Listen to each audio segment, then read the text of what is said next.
Hello students, मैं मंजीत मुंगा आप सभी का अपने यूट्यूब चैनल पर स्वागत करती हूँ। आज के इस वीडियो में हम पढ़ेंगे क्लास 7 की हिंदी की पूरक पाठ्य पुस्तक बाल महाभारत कथा से एक लेसन जरासंध। चलिए स्टार्ट करते हैं वीडियो। यदि आपने मेरा चैनल अभी तक सब्सक्राइब नहीं किया है तो प्लीज़ उसे सब्सक्राइब करें और बेल आइकन का बटन प्रेस करना बिल्कुल ना भूलें। इंद्रप्रस्थ में पांडव न्यायपूर्वक राज्य कर रहे थे। युधिष्ठिर और उनके भाइयों की इच्छा हुई कि अब राजसूय यज्ञ करके सम्राट पद प्राप्त कर लिया जाए। इस बारे में सलाह करने के लिए युधिष्ठिर ने श्री कृष्ण को संदेश भेजा। संदेश मिलते ही श्री कृष्ण तत्काल द्वारका से इंद्रप्रस्थ आ पहुंचे। युधिष्ठिर ने श्री कृष्ण से कहा कि सभी का कहना है कि मैं राजसूय यज्ञ कर सम्राट पद प्राप्त करूं। आप ही मुझे इस बारे में सलाह दे सकते हैं। युधिष्ठिर की बातें सुनकर जरासंध के बारे में श्री कृष्ण ने बताया कि उसने अनेक राजाओं को जीतकर बंदी बना रखा है। वह अत्यंत शक्तिशाली है। शिशुपाल जैसे शक्ति संपन्न राजा भी उसकी अधीनता स्वीकारते हैं। अतः जरासंध के होते सम्राट पद कौन प्राप्त कर सकता है। जब कंस ने जरासंध की पुत्री से विवाह किया था तब मैंने अपने ही बंधुओं के साथ 3 साल तक युद्ध किया, पर हार कर हमें मथुरा नगरी छोड़कर द्वारका जाना पड़ा। जरासंध के जीते जी आप राजसूय यज्ञ नहीं कर सकते। उसने जिन राजाओं को अपनी कैद में रखा है उन्हें पहले छुड़ाना होगा, तभी राजसूय यज्ञ पूरा होगा। यह सुनकर युधिष्ठिर ने राजसूय यज्ञ करने का विचार छोड़ देने का मन बना लिया और बोले, मेरे लिए तो यही उचित होगा कि मैं साम्राज्याधीश बनने का विचार छोड़ दूं और जो है उसी में संतुष्ट रहूं। युधिष्ठिर का यह विचार भीम को अच्छा नहीं लगा।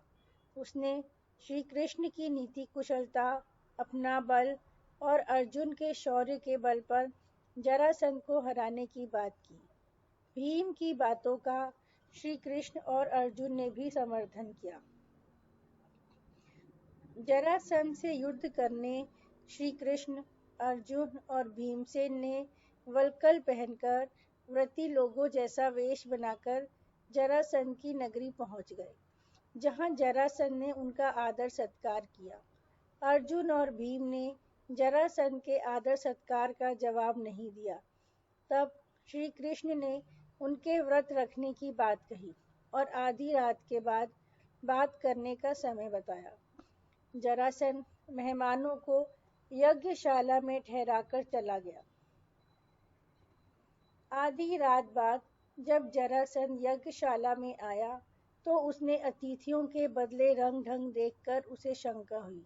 राजा जरासंध ने कड़क कर पूछा, सच सच बताओ, कौन हो तुम लोग? ब्राह्मण तो नहीं दिखाई देते। तब श्री कृष्ण ने बताया कि हम तुम्हारे शत्रु हैं। तुम्हें हम तीनों में से किसी एक के साथ द्वंद्व युद्ध करना होगा।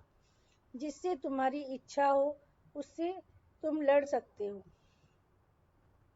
हम सभी इसके लिए तैयार हैं। जरासंध ने भीम के साथ द्वंद्व युद्ध करना तय किया। जरासंध और भीमसेन में कुश्ती शुरू हो गई। दोनों वीर बिना विश्राम किए 13 दिन और 13 रात लगातार लड़ते रहे। 14वें दिन जरासंध थककर जरा देर को रुक गया।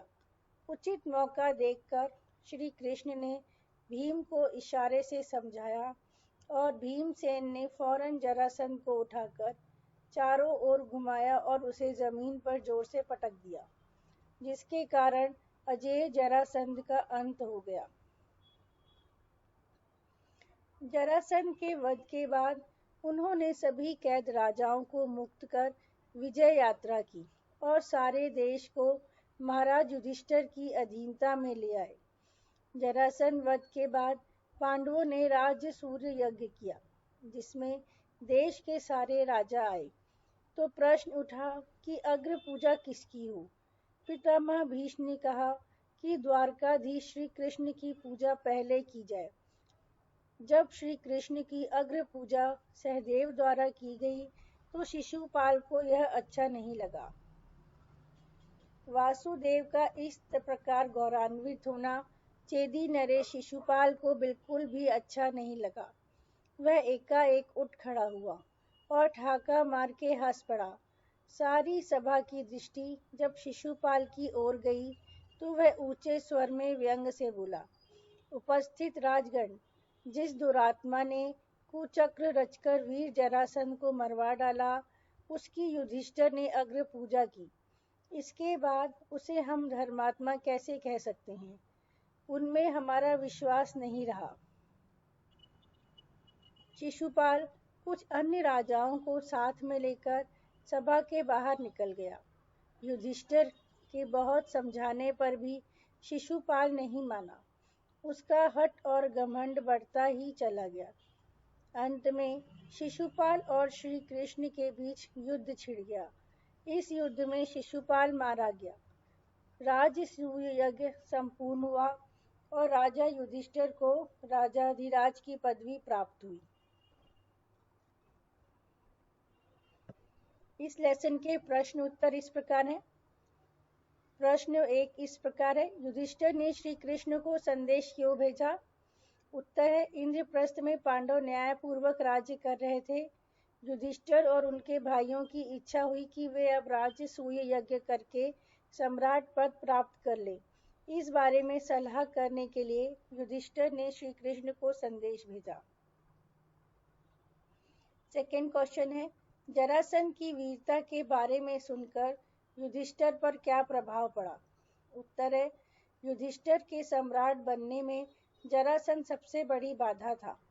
श्री कृष्ण से उसकी वीरता का बखान सुनकर युधिष्ठिर का मन पूरी तरह बदल गया।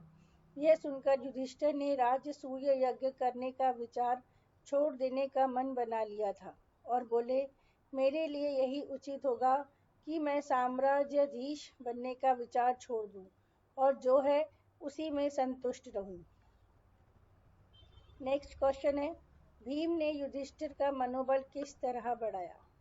उत्तर है, युधिष्ठिर का यह विचार भीम को अच्छा नहीं लगा। उसने श्री कृष्ण की नीति कुशलता, अपना बल और अर्जुन के शौर्य के बल पर जरासंध को हराने की बात की। भीम की बातों का श्री कृष्ण और अर्जुन ने भी समर्थन किया और युधिष्ठिर का मनोबल बढ़ाया। नेक्स्ट क्वेश्चन है, शिशुपाल कौन था और उसकी नाराजगी का क्या कारण था? शिशुपाल चेदी देश का राजा था। वह युधिष्ठिर द्वारा आयोजित राजसूय यज्ञ में शामिल हुआ था। श्री कृष्ण की अग्र पूजा सहदेव द्वारा की गई तो शिशुपाल को यह अच्छा नहीं लगा। वासुदेव का इस प्रकार गौरवान्वित होना चेदी नरेश शिशुपाल को बिल्कुल भी अच्छा नहीं लगा और उसकी नाराजगी का भी यही कारण था। नेक्स्ट क्वेश्चन है, जरासंध कौन था? उसे हराए बिना राजसूय यज्ञ होना क्यों मुश्किल था? उत्तर है, जरासंध मगध देश का अत्यंत पराक्रमी और बलशाली राजा था। उसने सभी राजाओं को जीतकर अपने अधीन कर रखा था। शिशुपाल जैसे राजा भी उसकी अधीनता स्वीकार कर चुके थे। जरासंध की पुत्री का कंस के साथ विवाह होने के पश्चात उसकी शक्ति और बढ़ गई थी। इसलिए जरासंध को हराए बिना राजसूय यज्ञ होना मुश्किल था। नेक्स्ट क्वेश्चन है, श्री कृष्ण ने शिशुपाल का वध क्यों किया? उत्तर है, शिशुपाल ने पहले श्री कृष्ण का अपमान किया, फिर युधिष्ठिर का और उच्च राजाओं को लेकर सभा स्थल से बाहर निकल गया। युधिष्ठिर के बहुत समझाने पर भी शिशुपाल नहीं माना। उसका हठ और घमंड बढ़ता ही चला गया। अंत में शिशुपाल और श्री कृष्ण के बीच युद्ध छिड़ गया। इस युद्ध में शिशुपाल मारा गया। इसके बाद राजसूय यज्ञ संपन्न हुआ और युधिष्ठिर को सम्राट पद की प्राप्ति